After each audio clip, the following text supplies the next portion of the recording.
Halo teman-teman, semoga masih semangat untuk mengikuti video dalam materi pertemuan satu organisasi dan tata kerja ya. Insya Allah ini adalah video terakhir untuk materi pertemuan satu. Ya.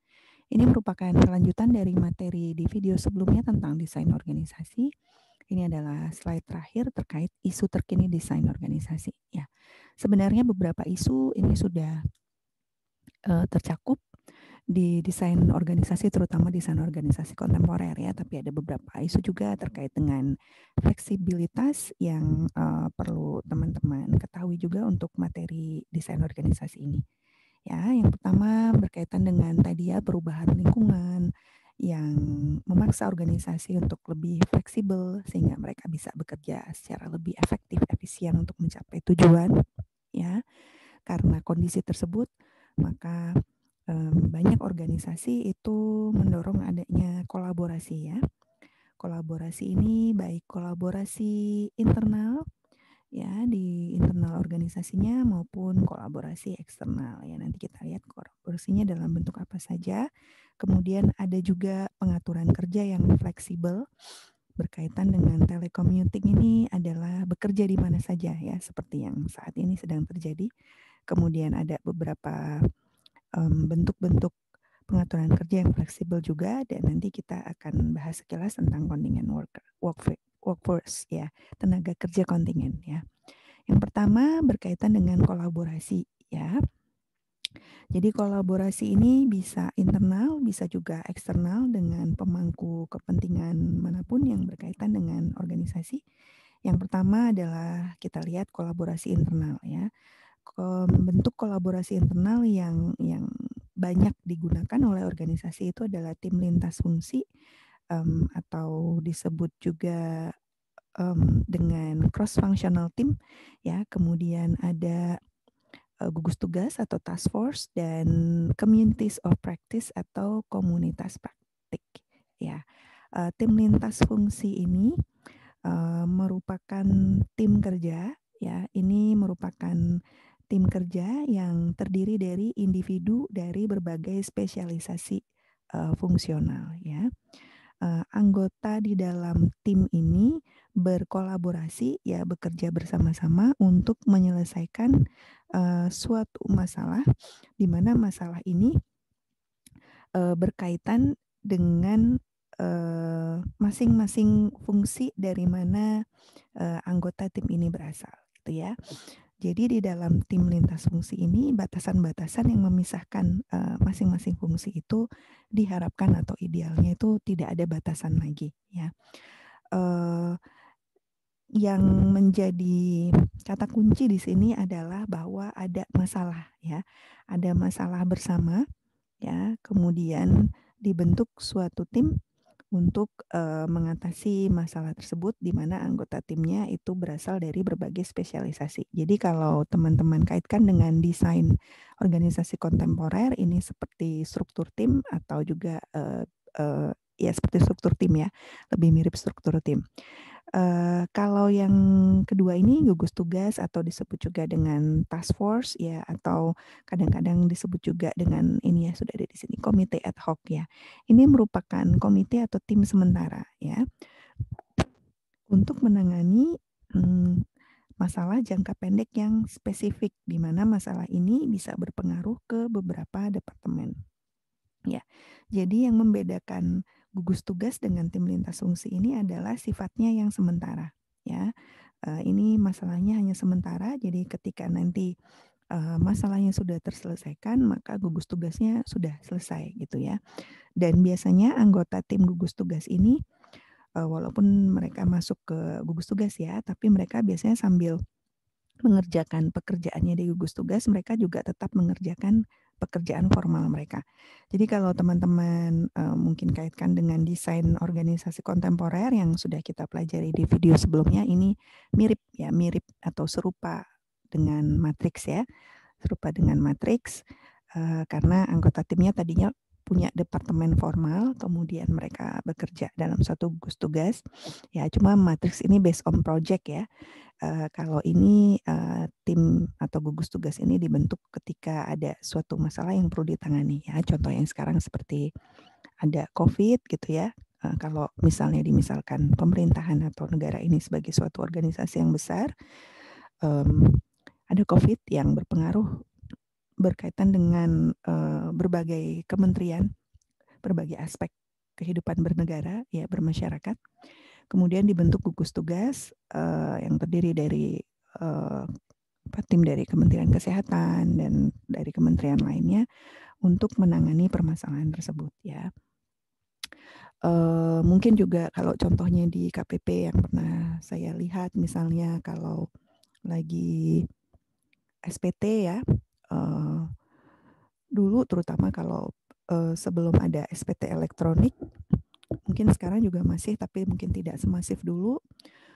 Dulu SPT ketika masih diserahkan dalam bentuk kertas gitu ya, itu banyak WP yang ke KPP di akhir mendekati jatuh tempo SPT. Sekarang mungkin masih juga ya, tapi dulu lebih ramai lagi ya, sampai dibuat tenda gitu di luar KPP, di halaman KPP.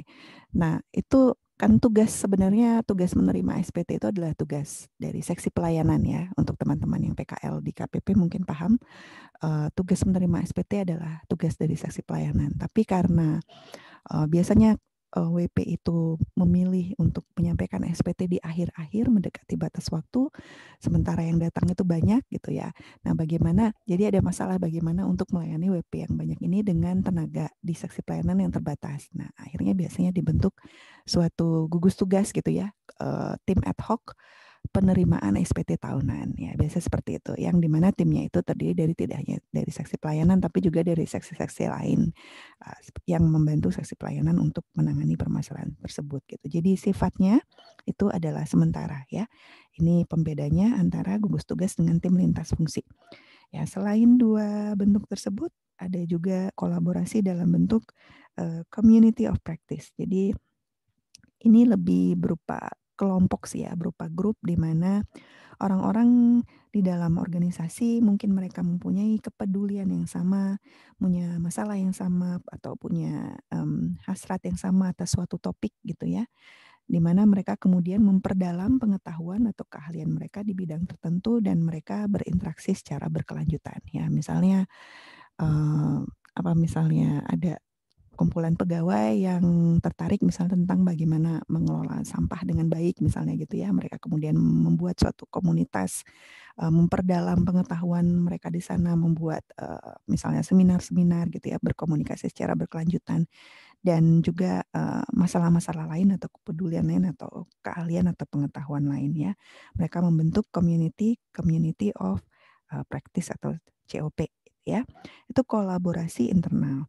Nah, untuk yang kolaborasi eksternal, ini biasanya terutama berkaitan dengan inovasi produk ya, inovasi produk yang dihasilkan oleh suatu organisasi. Ada dua bentuk yang banyak digunakan oleh organisasi, yaitu inovasi terbuka dan kemitraan strategis atau strategic partnership ya.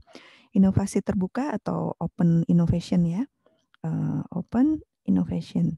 Ini adalah suatu konsep di mana suatu organisasi itu mencari ide-ide baru di luar batas organisasi. Jadi konsep ini memungkinkan inovasi dengan mudah untuk ditransfer dari luar, dari dalam keluar maupun sebaliknya dari luar ke dalam gitu ya. Ini contohnya misalnya mungkin teman-teman pernah melihat gitu ya, ada organisasi yang membuat website khusus untuk mencari ide di mana para customernya itu bisa alarm, di mana para customernya itu bisa menuangkan atau memberi masukan ya, inovasi atau produk apa yang para customer inginkan dari perusahaan atau organisasi tersebut ya. Misalnya memposting pertanyaan gitu ya di IG atau di website yang khusus mereka buat untuk menampung masukan dari customer. Kami akan memproduksi misalnya, kalau ini misalnya pabrik sepatu gitu ya, produk sepatu baru ide apa atau sepatu seperti apa yang Anda inginkan ya. Itu contohnya. Ya, kemudian dari customer-nya atau dari masyarakat bisa memberikan masukan di situ ya. Jadi itu contoh open innovation ya. Ide-ide untuk inovasinya itu tidak hanya muncul dari dalam, dari internal organisasi, tapi juga dari luar organisasi. Ya, di organisasi publik juga mungkin diterapkan juga ya. Saya pernah studi banding ke Pemkot Surabaya ya. Mereka punya website gitu di mana masyarakatnya itu bisa memberi masukan ya, memberi masukan untuk perbaikan atau inovasi-inovasi yang perlu dilakukan oleh pemerintah kotanya gitu ya.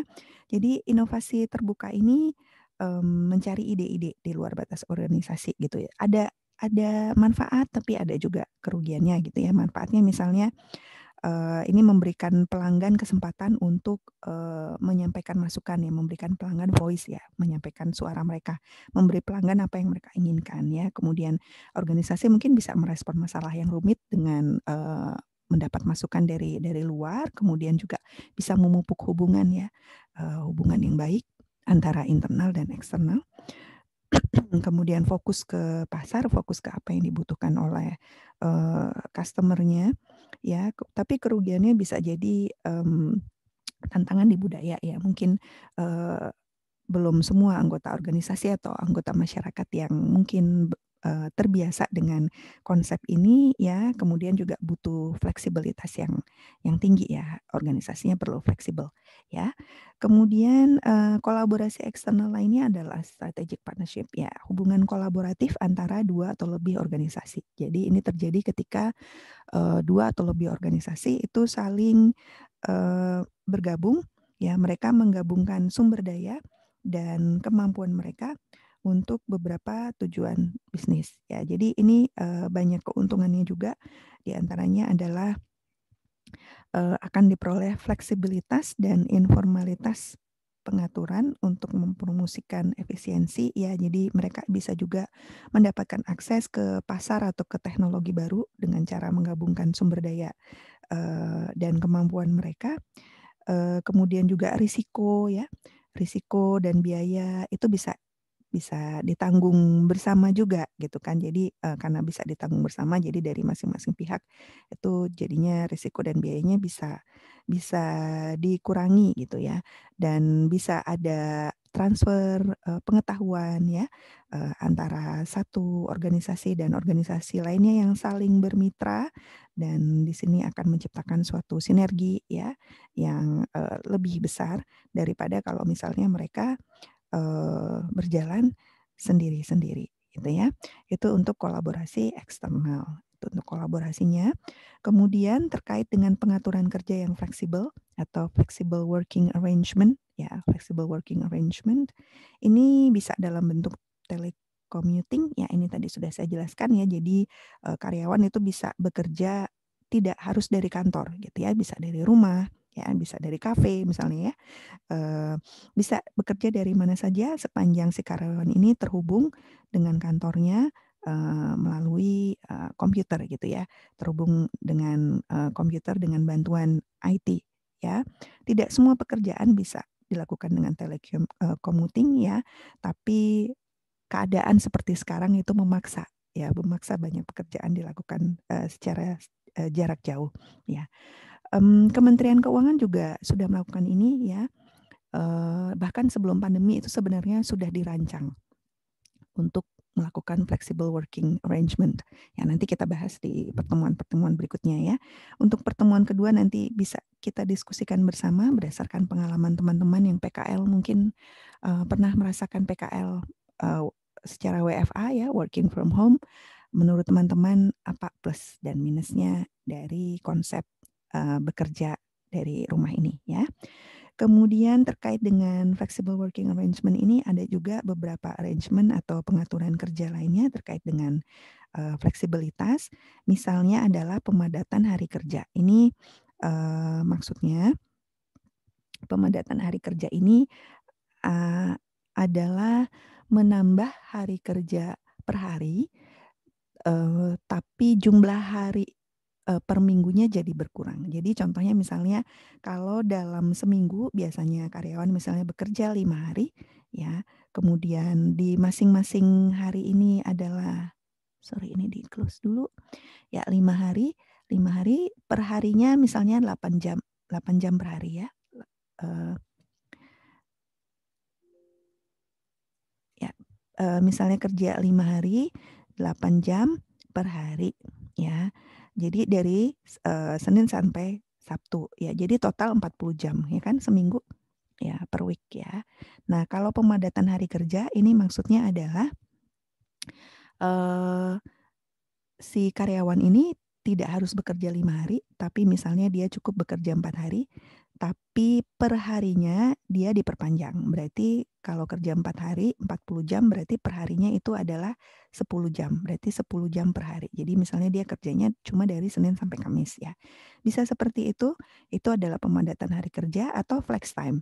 Ya, kalau flex time ini si karyawan punya keleluasaan untuk memilih bekerja di hari apa, mau bekerja mulai jam berapa, mau pulang jam berapa, asal asal dalam 1 minggu itu misalnya dalam 1 minggu dia tetap bekerja misalnya 40 jam, ya.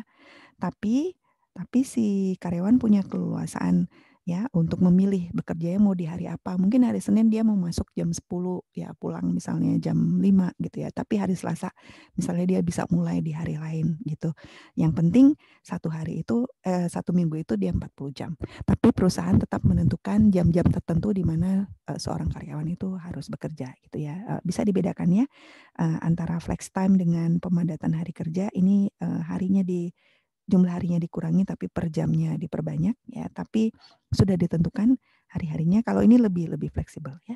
Berbagi pekerjaan atau job sharing ini saya kurang tahu kalau di Indonesia sudah diterapkan atau belum ya. Kalau di buku teks itu disebutkan misalnya di UK gitu ya, di McD ada program di mana McD McDonald ya. Ini terutama biasanya untuk pekerjaan-pekerjaan yang apa tidak terlalu rumit gitu ya, yang pekerjaan part time. Mereka punya program di mana kalau pegawainya tidak bisa hadir, itu pekerjaannya boleh digantikan oleh saudaranya gitu. Bisa seperti itu. Tapi itu ada kontraknya ya. Jadi di kontraknya sudah ditentukan. Tapi di textbook disebutkan bahwa perusahaan-perusahaan besar seperti salah satunya disebutkan Google itu juga ada pilihan bagi pegawainya untuk melakukan job sharing ini ya. Jadi untuk yang ini nanti didiskusi ya, kita diskusikan. Nah, untuk yang ini ya pemadatan hari kerja, flex time, job sharing ini biasanya diambil kebijakannya oleh perusahaan untuk mengurangi cost ya. Ini dapat meningkatkan efisiensi atau mengurangi biaya bagi perusahaan ya. Kontingen workforce ini atau tenaga kerja yang kontingen ini adalah pegawai-pegawai tidak tetap ya. Jadi mereka adalah pegawai yang bekerja secara sementara ya atau bekerja secara freelance ya. Freelance, ada juga pegawai kontrak ya, pegawai-pegawai kontrak. Jadi mereka bukan pegawai tetap. Jadi organisasi itu mempekerjakan mereka kalau misalnya memang dibutuhkan gitu ya. Jadi mereka bukan pegawai tetap ya. Di instansi pemerintah bisa juga diterapkan, di instansi yang bergerak di private atau di business organization juga diterapkan. Tapi mungkin kalau teman-teman baca berita-berita gitu ya, mungkin ada juga isu atau permasalahan yang berkaitan dengan ini. Contohnya misalnya yang pernah sampai di dibawa ke pengadilan, tapi ini di luar negeri ya. Itu misalnya drivernya Uber ya, Uber seperti ya Uber taksi ya. Itu drivernya itu menuntut bahwa mereka adalah pegawai, harusnya diperlakukan sebagai pegawai tetap gitu ya. Sedangkan dari sisi perusahaan itu menganggap bahwa mereka adalah pegawai kontrak ya gitu. Jadi bisa jadi ada dispute atau sengketa gitu ya tentang definisi mana yang pegawai tetap, mana yang pegawai kontrak gitu ya. Ya, itu ya teman-teman. Jadi itu beberapa isu atau beberapa hal terkait dengan isu-isu terkini yang berkaitan dengan desain organisasi.